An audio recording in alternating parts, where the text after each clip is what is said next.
There is no question of 1 billion, 2 billion making payment. For our internal resources, I'm very comfortable to make this payment. We have enough internal accrual to take care of all our debt payment.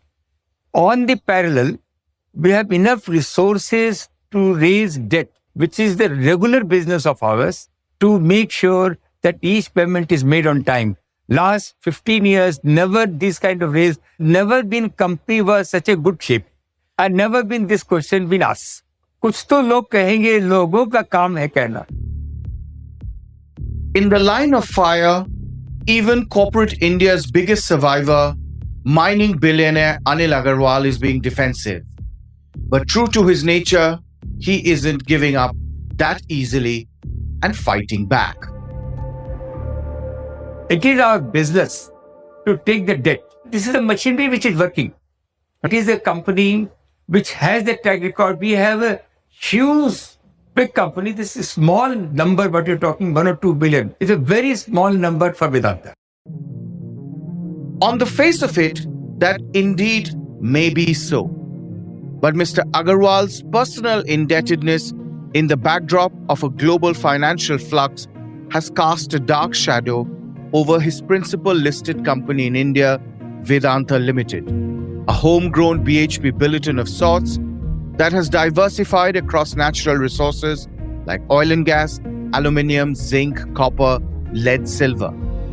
Even though operating performance of his group companies have seen EBITDA and profit after tax both doubling over 8 fiscals, Vedanta Limited stock has sunk 33% in the last 1 year over worries of parent Vedanta Resources' looming debt liabilities. So, that means the companies are solid, but Agarwal's finances are shaky. Vedanta Resources did nothing else, and Vedanta Limited and all other subsidiaries in India did nothing stupid. This entire debt of VRL will be paid down comfortably in 4.5 years. And if we see a rally in the commodity prices for whatever reasons, like China reopening, we could also end up in a situation where this entire debt at VRL could be paid back in 3 years. So that I would put it this way: in a bull case, the entire debt at VRL could be paid off, completely paid off, including servicing, etc., in 3.5 years. In a normal case, we can say it's about 4.5 to or probably 5 years. And in a bear case, probably it is 7 years. So in this, we can work with the spectrum of 3 to 7 years. The entire debt at VRL can be serviced and fully paid off. That's Prashant Kota, lead analyst institutional equities at MK Global, who specializes in global materials, metals and mining sector for over 2 decades. Prashant is optimistic that Anil Agarwal, like always, will weather this storm. But the street overall remains jittery about his personal balance sheet, even discounting the fact that Vedanta Resources, which is Agarwal's London-based holding company, has paid back $2 billion in the last 11 months. Why? Because Mr. Agarwal does not really have such a long runway that Prashant is talking about that lies ahead of him for payback. Really? Yes, FY24, that's starting in just 2 weeks, will actually be a make or break year for him. Because even after paying off that $2 billion, Vedanta Resources is currently staring at a net debt of $7.7 billion. Of this $7.7 billion, over $4 billion of debt that is sitting in Agarwal's various holding companies and private investment vehicles are coming up for maturity. These are term debts, intercompany loans, or interest payouts. Here's another factoid that will help you understand the urgency. He actually needs to pay $1.6 billion in the next 3 months, that is between April and June of 2023. Another $2 billion of bond needs to be settled in 2024. Bottom line, nearly $1 billion of financing is needed on an SOS basis. So this year, out of the, let's say, 13, 14,000 crores, that the income that they'll get from the dividend plus royalties, that all of it can be used to pay off part of the debt, and the part of the debt they can refinance. But unless China's economic revival turns things around, the post-pandemic era of supernormal commodity profits could well be over. So, if Agarwal's dividends dry up, his ability to pay down debt may be impaired, forcing him to borrow more. But with the Fed giving no indication that it's done raising rates and existing Vedanta Resources bonds continue to drop in value, they're already rated near to the lowest rung of gradings, he might struggle to raise fresh money to refinance at reasonable cost. The cost of debt could be higher, no doubt, versus, if one had gone for a bond issuance 3 years ago, he would have got it at a 5% coupon. Now he's probably going to pay 9%. So yes, the cost of refinancing could be higher. I think they can bite that bullet. It's Tuesday, 28th of March. From the Economic Times, I'm Arijit Barman, and you are listening to the Billion Woes of Anil Agarwal. Or should we say, why does Vedanta hurtle from one crisis to the next? Google Vedanta debt and search results from 2019 will highlight the same issues: cash crunch, ballooning leverage, the moment commodity cycles turn. It's 2023 and we are again talking about the same thing. In this episode, we will examine why Anil Agarwal is always testing the boundaries between right and wrong, and why some people have started calling him a former maverick who increasingly overpromises but underdelivers. Repeated run-ins with minority shareholders, regulators, the Sarkar, judiciary is widening the trust deficit for sure. Nobody seems to be talking anymore that over the past 20 years, Vedanta has raised more than $35 billion in debt and equity. And it has not defaulted, though stared at rating downgrades from close quarters many a times.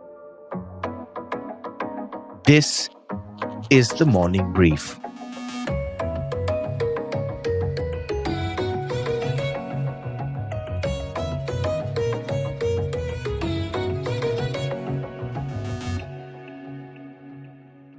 At this point, it's logical to ask, if debt is the problem, how did so much of it get accumulated in the first place?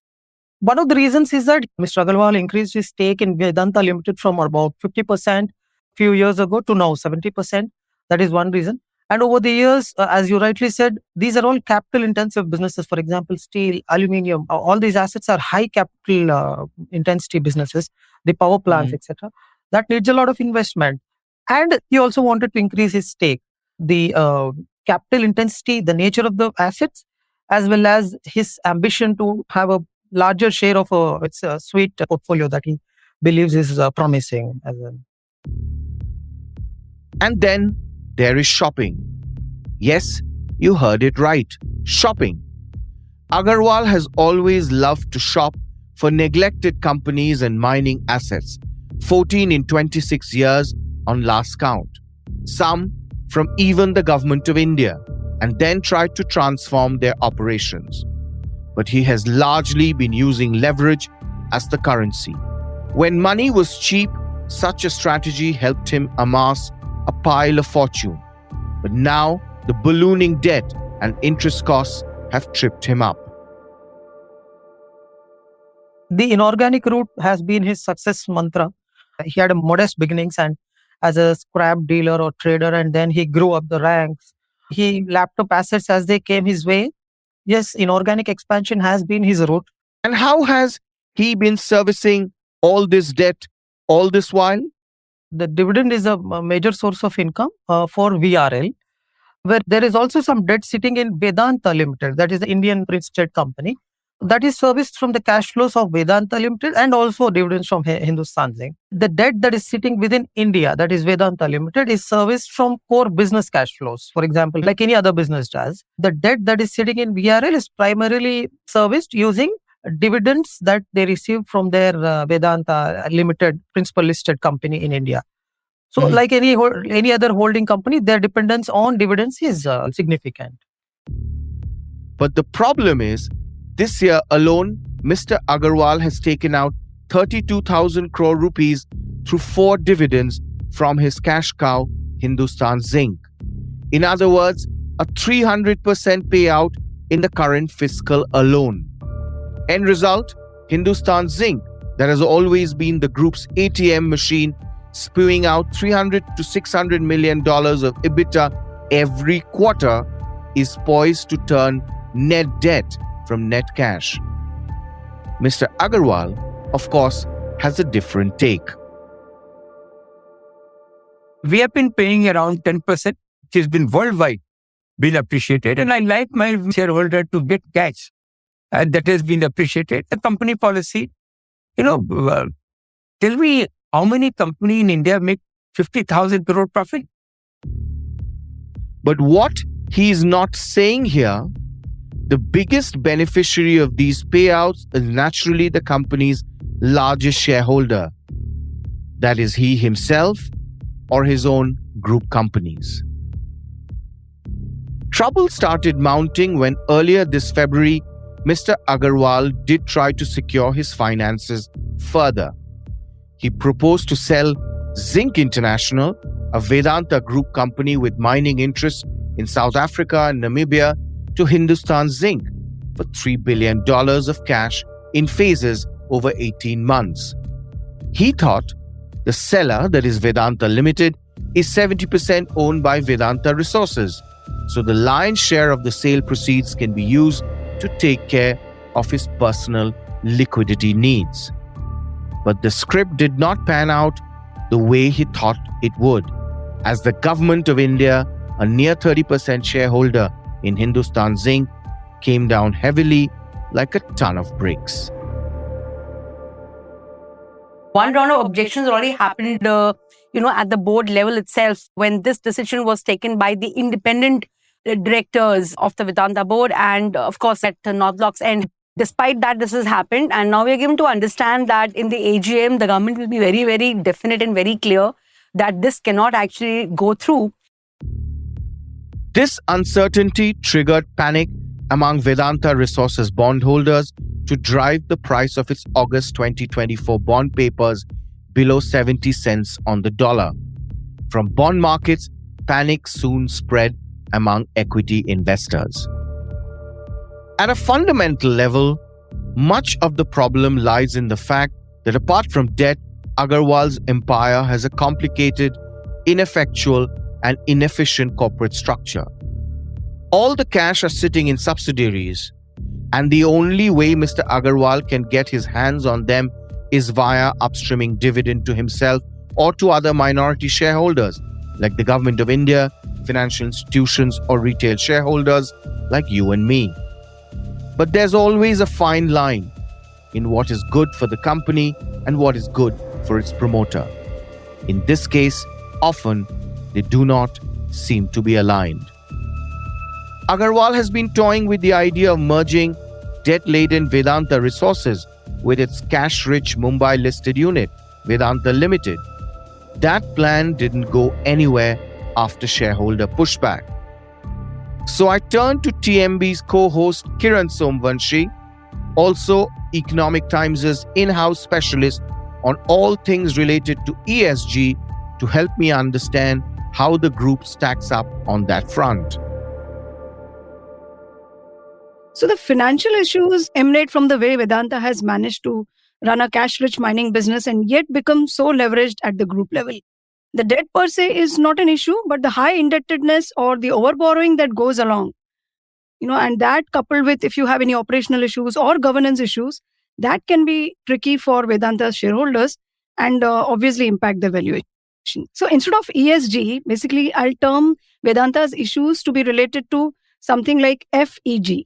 That is like financials, environmental, and governance.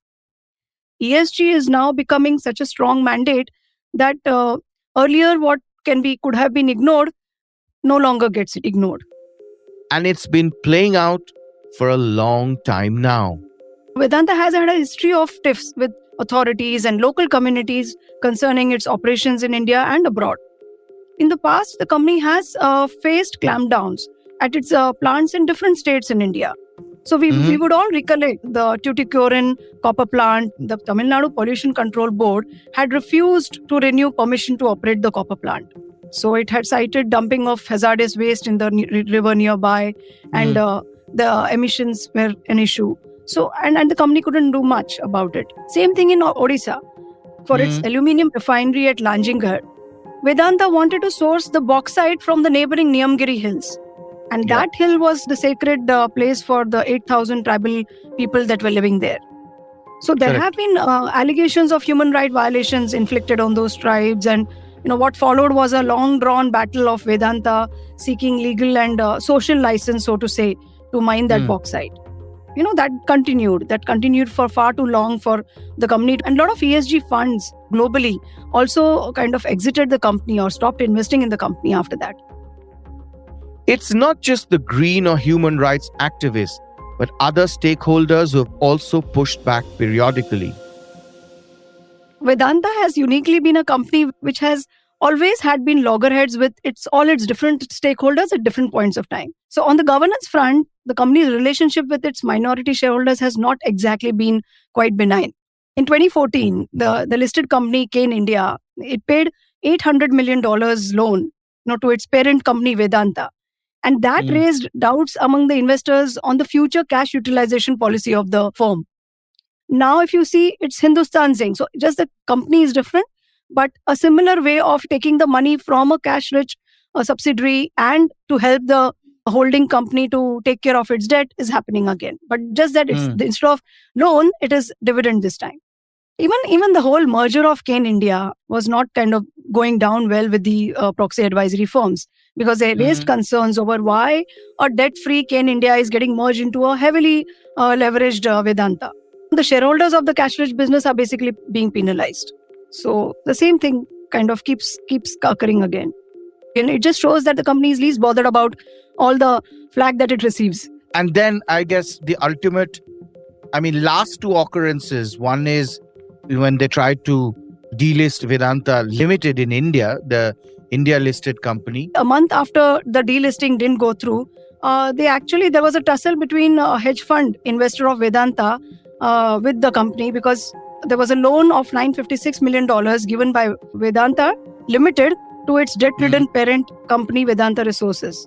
And all this was routed through a group company based in British Crown Island of Jersey. So it was alleged that this whole thing is round-tripping and siphoning of funds by the promoter company and things like that. So delisting was an important milestone. Like that not happening was a big hit for them, and the concerns have still remained. Delisting didn't happen, but on the other hand, it just added to his personal indebtedness, which is now biting him even more during a high interest rate regime. Of course, exactly. Because the whole thing of promoter being different from the company, and it's like the losses are of the company and the gains are of the promoter. So that aspect keeps coming out. Like it's a very similar thing in 2019. There were concerns of corporate governance after Vedanta's earning release showed that the promoter family had picked up stake in a South African miner, Anglo-American. And that was seen to be a little odd, that why couldn't a mining company directly pick up the stake, and why the promoter through his family office is picking it up. So that also again tanked the stock badly the day the news came out. Even if the company last year won the Golden Peacock, a global award for excellence in corporate governance, and also ranks among the top 10 global metals and mining companies in the S&P Global Sustainability Assessment, not everyone is buying into that story. I spoke to Mr. J.N. Gupta, who is a former SEBI executive director and now the managing director of proxy advisory firm Stakeholders Empowerment Services. And he kind of highlighted a lot of issues that we consider the issues with Vedanta. And this is what he told me. As of now, there are three issues which are Vedanta is having. One is their proposal of selling Zinc International asset from Vedanta to Hindustan Zinc. The second issue that is there is the Hindustan Zinc dividend. Third issue is this. They have got a proposal before the shareholder, and it is going to NCLT also, of writing the reserves and surplus to retained earning. And fourth is Vedanta Resources, the parent company debt-related issue. When Vedanta Resources borrowed money from Vedanta as well as Hindustan Zinc, there was a lot of noise. We also made noise because we felt that it was a very bad decision from the corporate governance angle. It was a related party. And since the debt was given through a subsidiary company, it never came for the shareholders' approval. So that we have still maintained. Now, what has happened in this process of expansion or in the process of increasing their shareholding, Vedanta has put itself into some sort of I would not say debt trap, but they have created stress for themselves. Now imagine a situation, the same Vedanta was going to delist the company. And if they had listed at whatever price it would have, there would be additional debt. When I talk about corporate governance and the issues that Vedanta is facing related to related party transactions and others, if you look at the board, you have a celebrated board there. The ex-regulatory head, Mr. UK Sinha, is also part of that board. So how do you see that? And why then the company should have issues related to governance? See, first of all, you could have addressed this question to Mr. Sinha. He would be the best person to answer. But I would say I feel extremely uncomfortable answering this question because I don't have an answer. Because UK Sinha, being a regulatory head of SEBI, had been the pillar in the corporate governance as far as the circulars are concerned. Most of the changes happened during his tenure in SEBI on the corporate governance. So it is very surprising that why he is unable to implement those which he was preaching in SEBI. So the question should be best addressed to him. But again, it is not necessary the celebrity board will give you the celebrity results. True. And, there are a lot of groups in India or even business houses or even large companies who also have these issues of, related party transactions. They also have a big network of companies that they maintain, probably unlisted. So that's why we don't get to know much. So when it comes to Vedanta, is it being just flocked because it is Vedanta, or what is the thing there? Like, isn't it something which is a practice which everybody does in India? Again, I would never believe in generalization and criticizing or praising at a mass. I would say that let us understand related party transactions. I would say in principle, related party transactions are not bad. It is only those related party transactions which are abusive in nature, where I want to put myself in an advantageous position vis-a-vis other shareholders are bad. Say, for example, if Tata Steel is there, and if they have to get a software done, if they don't go to TCS, then you will ask a question that do they not trust TCS? And if they go to Wipro and Infosys say that, look, they don't feel this. And if they go to TCS, we will say related party issue.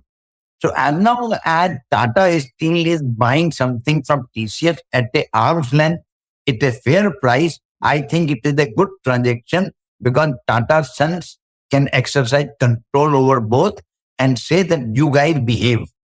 But if it was with Infi or Wipro, probably there will be no exercise of control, and probably if Infi or Wipro or any company is delaying that project, there will be nothing.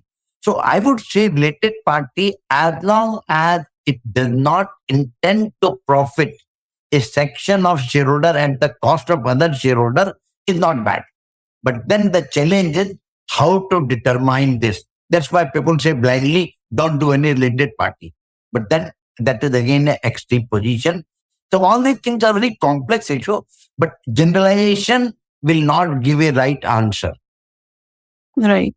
And how do you see the Vedanta issue finally getting settled? Like, how do you see things there for them going ahead? So I would say, going ahead, the 2-3 things they should have said. They should first realize that things have changed. They are not the same that were 10 years back, where you can do anything and public will or shareholder will not notice and you will not be penalized. That is one. The second thing is that clean up as much possible, as fast as possible, so that you are not vulnerable. And third is, the time has come where you got to put your house in order on the governance front, because governance will give you a premium. You look at any stock market today and see the companies, and you will find just by the P multiple in the sector that which company is getting a governance premium and which company is not. And with people on a board, which is a very good board, probably they could do it. But then there is a problem. If you look at the Vedanta board, they have got 2 ex-employees as independent director. So that very clearly shows that probably speech and intent are at 2 different levels. But Prashant is optimistic as he feels the underlying companies and their cash flows are solid. And his prediction is aluminium demand will only rise due to lightweighting of cars. A copper, nickel, zinc will emerge as key to the growth of renewable energy, EV batteries, and even chips. So therefore, the fundamental business case of Vedanta's mining story remains robust. We are optimistic despite the fact that aluminum is still not started to perform to its full potential. If you look at the assets that VRL and in turn Vedanta Limited own, for example, the zinc asset, it is a low cash cost asset, and even in a downturn, they can keep generating comfortable, positive operating cash flows. Even in a very pronounced slowdown, they can generate positive cash flow. My take: Vedanta plans to cover 50% of its FY24 liquidity requirements internally and the balance through refinancing. But in this new global financial landscape, it won't be a cakewalk, and he may well have to part with his equity. Negotiations are ongoing with various potential investors, including Abu Dhabi's International Holding Corporation, a conglomerate that has high risk appetite, that had earlier backed Gautam Adani with a $2 billion check. But trust me, this is an option he's only considering as he has his back against the wall. Hurtling from one crisis to the next and living on the edge is simply not sustainable. Neither is leveraged balance sheets of Indian promoters. Agarwal's second challenge is political. If he tries to force asset sales and incurs the government's displeasure in the process, his ambition to partner with Taiwan's Foxconn Technology Group for a near $20 billion semiconductor factory might come under a cloud. Already, that project is being watched closely by opposition politicians in neighboring Maharashtra, who have slammed its last-minute relocation to Prime Minister Narendra Modi's home state of Gujarat. Besides, taxpayers will bear half the cost of chip manufacturing units, and India's general elections are due next year. Influential voices such as University of Chicago's economist Raghuram Rajan, a former central bank governor, have questioned Vedanta's involvement, citing its lack of chip-making competence. Post the Hindenburg-Adani saga, the Modi administration is also under heightened scrutiny about entanglement of public purpose with private profit. So, the metals mogul Agarwal's top priority should be to stay out of the headlines for now. Any skirmish with any stakeholder will be suicidal at this juncture. You have been listening to The Billion Woes of Anil Agarwal with me, your host, Arijit Burman, on The Morning Brief. A big shout out to Indranil Bhattacharya, our audio engineer, and Sumit Pandey, the producer of the show. Executive producers, Anirban Chaudhary, Anupriya Nair, and yours truly. The Morning Brief drops every Tuesday, Thursdays, and Friday and is available across all popular platforms like Spotify, Apple, Amazon, and Google Podcasts, as well as JioSaavn, and of course, our very own ET Play, the in-house platform for all audio content, including the Morning Brief. Like and share the episode and follow us on your favorite podcast platform. We hope you liked listening to this episode. Do share across social media and spread the cheer. All clips used in this episode belong to their respective owners. Credits mentioned in the description.